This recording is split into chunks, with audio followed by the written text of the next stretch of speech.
Ooh, welcome back, folks. This is Trufflez, and we're here with episode 7, I believe, of the survival series. Yeah, we've come a long way.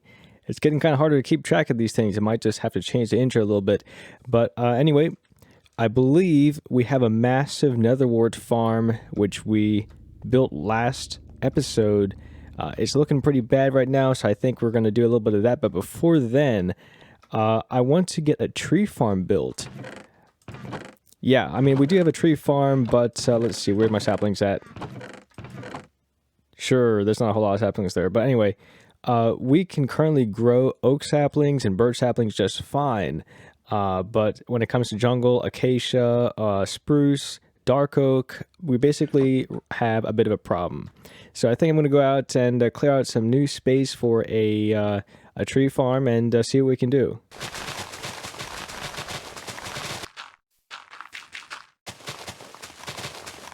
All right, so I think we can use this space I just cleared out here for a new tree farm. It's actually quite close to the base, so it'll stay loaded while we're there, unlike the other tree farm. That one we have to be working at the over here or at the Nether Wart farm in order for it to load.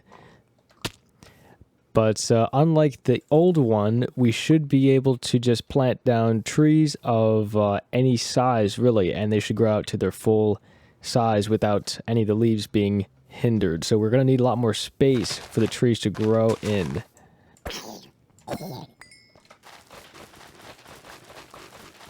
Oh, you got to be kidding me. You know what I should have is I should just have a cow somewhere around here. Oh, I have milk. Okay, cool. These guys are in incredible pain. Where's that other guy at? So simply growing these trees and cutting them down is going to be fine for me.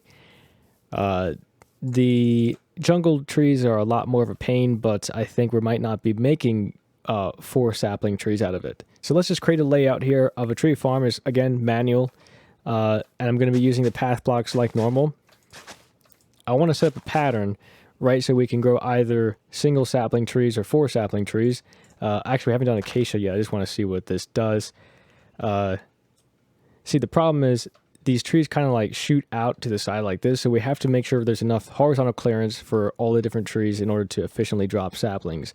Like, if we're to lay out trees like this, that's probably the most efficient way to pack them into a space. You know, we have single, oops, that is a fast shovel now. You know, we have our single sapling trees, which can go in the corners, and our 4 sapling trees, which can go in here, but it's probably not going to be a very good drop rate for our saplings. Especially for trees like these, which kind of shoot off to the side like this. And for the jungle trees, again, we might not be doing 4 sapling trees out of them, but if we do, it might pose a problem for having the saplings this close together. So let's see, we can have, let's just lay out a 4 sapling tree like that. And let's see how close together this will be if we do a 1 sapling tree, and then another 4 sapling tree like this. So that would look like this. We have our 4 sapling trees and our 1 sapling trees, but I'm kind of thinking that's a pretty inefficient layout too, because we only get, 2 1 sapling trees for every, 6 4 sapling tree? Well, technically it's going to be 3 to 2 like that, because it's going to be laid out in rows. So let me just redesign it real quick. Alright, this is the design that I decided to go with here, and it might not make sense at first, but what we're going to do here is cut out some path blocks, kind of like this, and that will be the boundaries for our single sapling trees. So that's what it looks like when it's laid out. It has a lot more single sapling trees than quadruple sapling trees, as you can probably see. So I'm going to expand this thing out and then plant some trees and see how it works.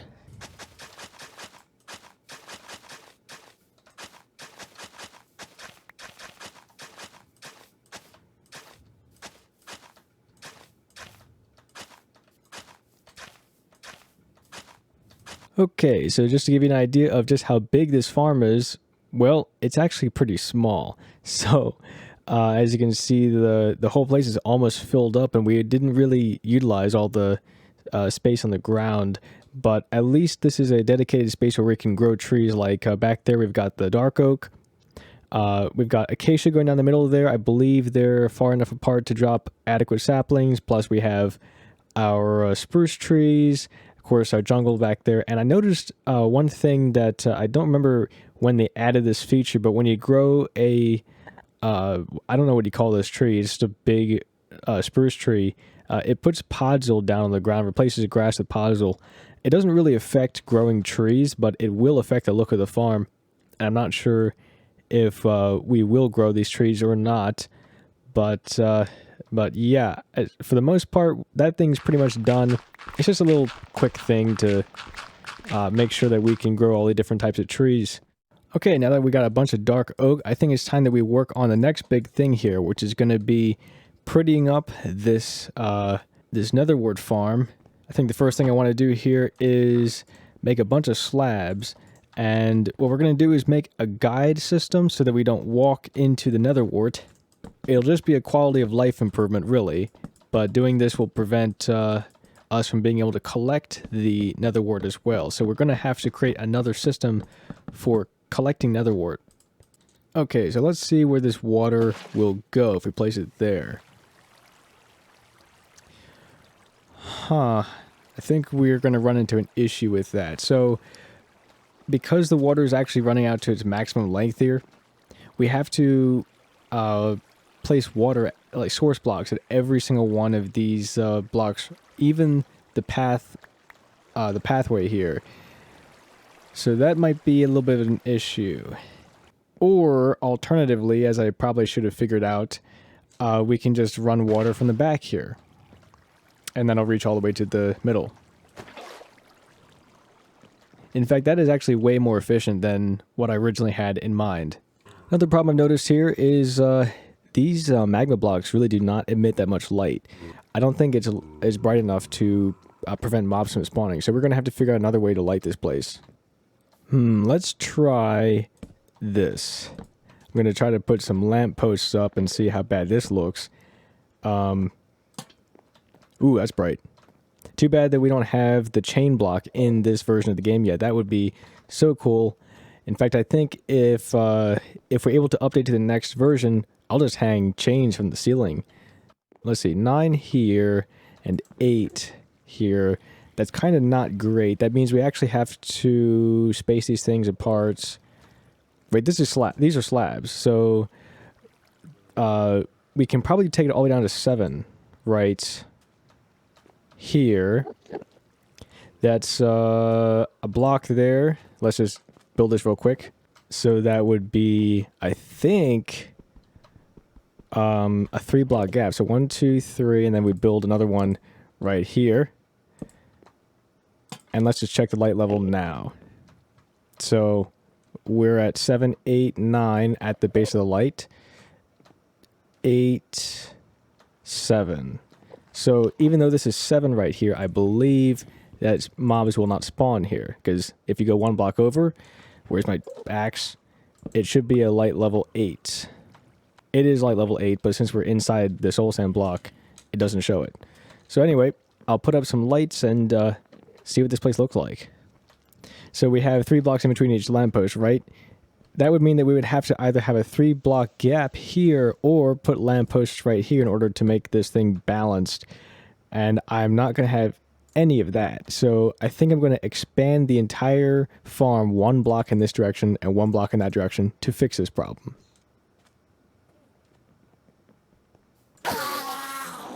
And with the magic of editing, everything's done. Oh my god, look at this. We actually had to break through this wall here.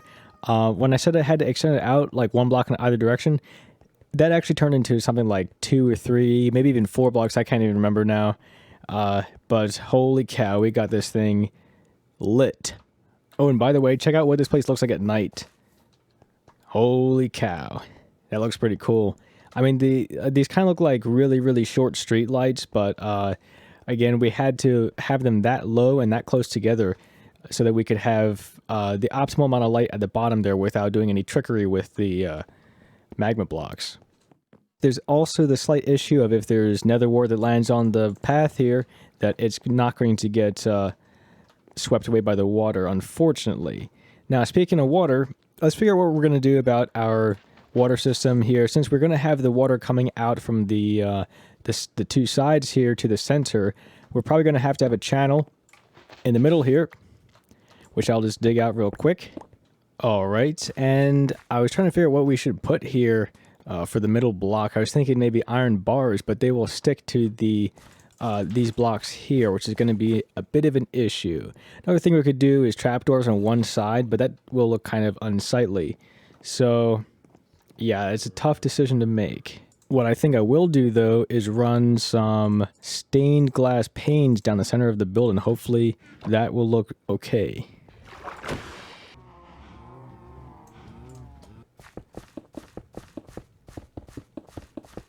Yeah, so if we place it over here, it does reach.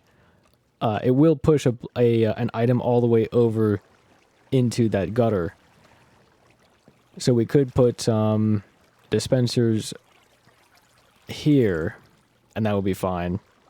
But ultimately, I kind of wanted to not use dispensers in this design because they are so difficult to craft. And as you could probably see from our several demonstrations here, it only reaches one block. So we have to have one dispenser every single block here, and that would suck. Oh, you gotta be kidding me. How many times this episode was it? Oh, come on. They're in here too? Okay, so I think I know what we're gonna do here. So the thing is, water resets its travel distance when it drops a block, which means we can place a bunch of blocks on this side like this. If a single source block of water, or even a stream of water, falls down onto this block, see that it travels over and down, and then it will go over 7 blocks, I think? Well, yeah, something like that. This also means that we might be able to run water behind the wall like this.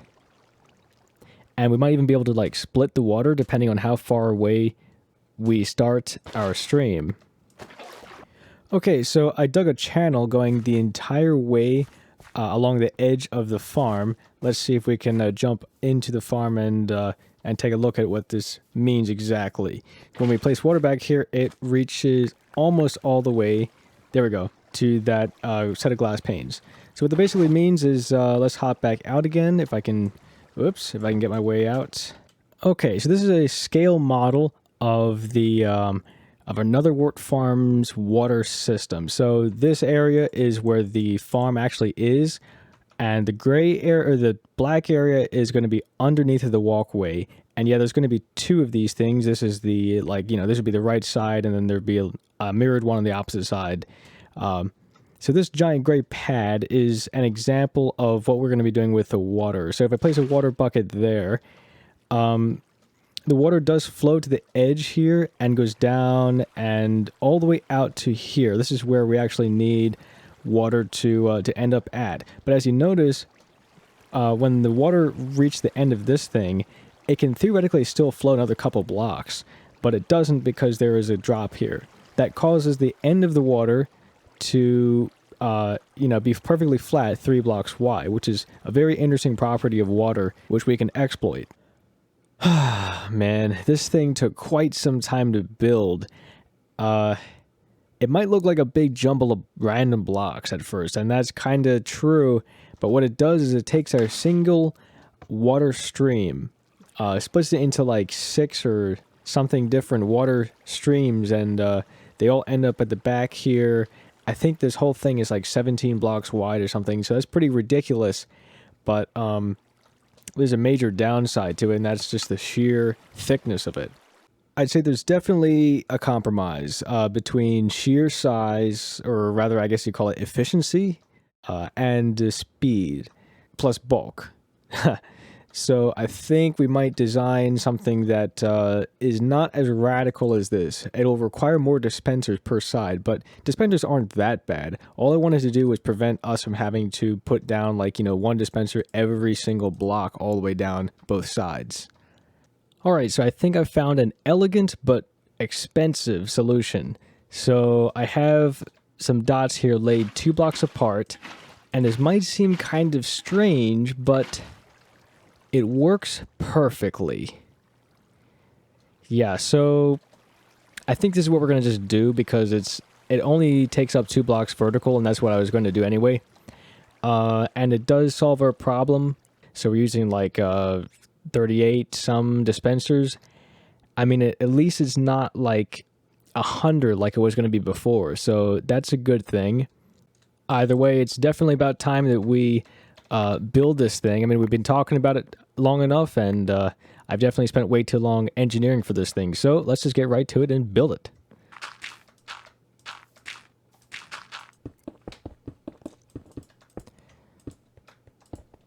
Oh man, look at that.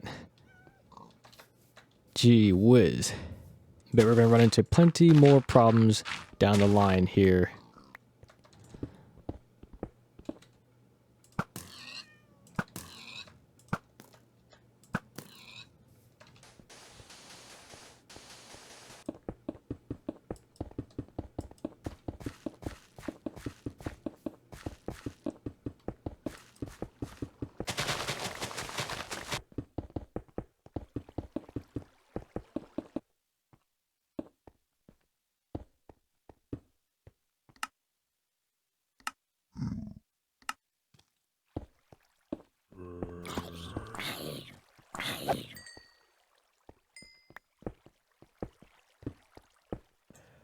This is going to be painful. Ay, ay, ay. Okay, so it's pro tips time with Trufflez today. Instead of putting filled buckets of water into a dispenser, you can just put an empty bucket in there, then place ice in front of it, and that way when you break the ice and it turns into water, the dispenser will pick up the water and fill the bucket automatically.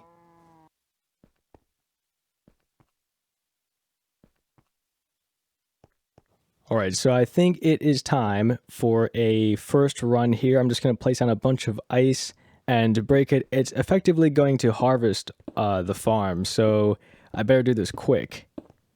Alright, here we go. Gotta do this quick, gotta do it quick. Shoot, now we have to collect all those items before they despawn. How am I going to do this? This is going to be a real pain. Shoot, this is taking way too long. There's one thing we really need, it's a speed beacon or something. Alright, let's see how much we got from that. Holy cow. Oh boy, we're going to have to do something about this. Alright, we're going to put this stuff away and run back real quick before that stuff despawns. Oh man, let's see how much we got there. Like 5 more stacks. And I'm not sure how much more we didn't collect from up here, but we better get that too. I just barely made it there. I think we got something like 29 stacks or something like that. But we're not done yet. We still have to do the redstone and the water streams.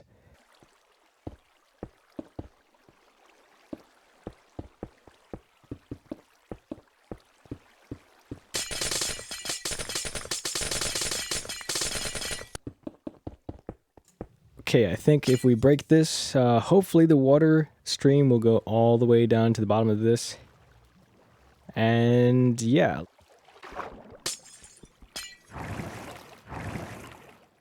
Oh, you have to be freaking kidding me.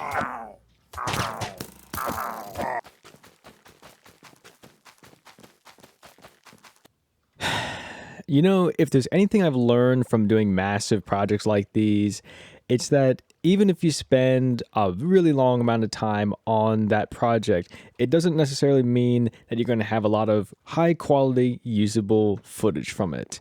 That's especially the case with really big grindy farms like this one. I mean, there's so much just block placing and breaking, and that's really all there is to this thing. So yeah, we're actually at around like 21 minutes or so into the video, I think. But I'm not going to start any new projects for the sake of my sanity. But I will show you around the build here just to give you an idea of how this thing works. And I might do a test run here. So as you can see, it's very different now than it was in the beginning of the video. I mean, it's pretty much done. There's nothing else that needs to be done to it to make it better. as far as I can tell. So as you can see, we got our water stream systems on either side. And we have our magma blocks lighting in place. And we have these cool little contraptions here. This is actually a way to get out. Well, okay, this one doesn't really work that well, but I've got 2 mine carts sandwiched between slabs here, and this is kind of like a ladder system. I really couldn't figure out a way to get a ladder down to the bottom here, so I just came up with this little system for getting up and down. But either way, we've got some pretty serious redstone going on here. I wonder if I should do a harvest first, or if I should show you the redstone. Let's just do a harvest and see how laggy it gets. So as you can see, the water, oh man.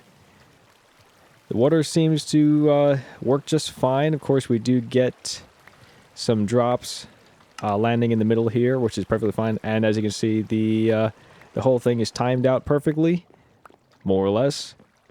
So yeah, there are a couple of drops we won't be able to get like that right there. And not a whole lot gets stuck down here, actually.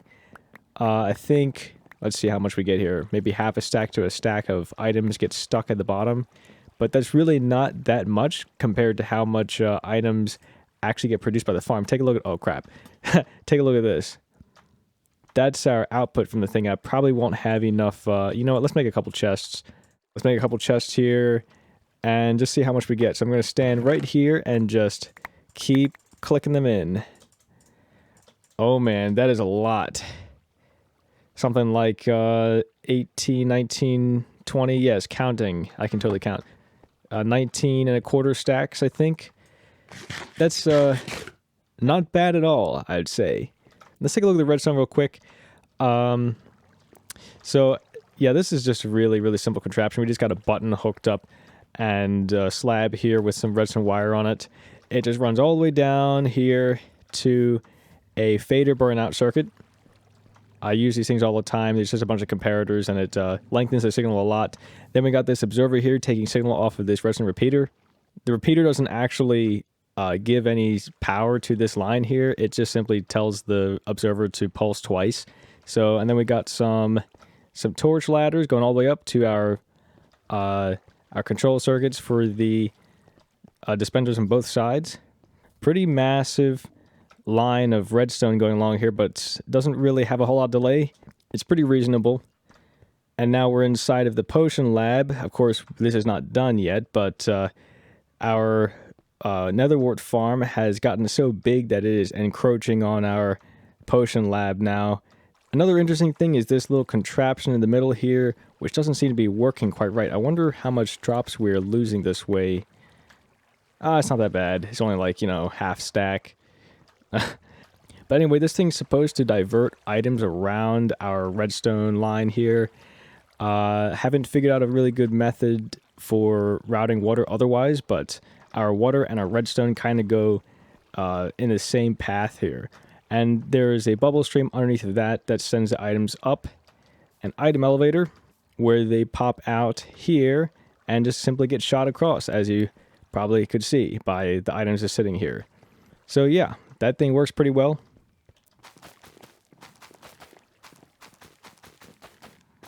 But anyways, folks, we're going to have to wrap it up here for today.